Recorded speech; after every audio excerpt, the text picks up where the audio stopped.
Idol, ayan ang aming dito sa may bandang Macdo, Green Hills po, ayan. At tayo nga po ay napadpad dito kasi po nagtatanong tayo para sa nalalapit na baby crew, ayan.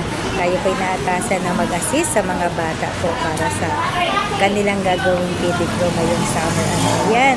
Yan po ang ginagawa po ng ibang mga magulang po, binibigyan po ng trabaho yung mga bata habang kapatid para malaman po nila kung paano kahirap kumita ng pera para maunawaan nila na hindi basta-basta ginagastos po ang pera. Kailangan pong paghirapan mga idol.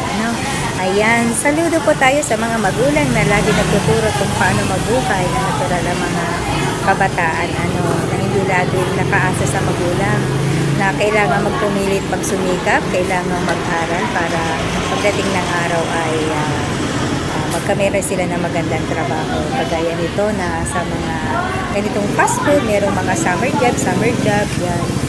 Kailangan matutunan ng mga bata kung paano makihalubilo sa ibang bata saka sa ibang tao para kumita ng pera. Hindi lamang basta magtrabaho, kailangan din natin makisama sa ating mga kasama sa buhay. Kaya sana pagdating ng panahon na dumating na sila doon sa edad na kailangan na nila talaga magtrabaho. Kailangan na rin nila talaga makisama at magtrabaho na maayos para sa sarili. Ayan, magandang araw mga idol.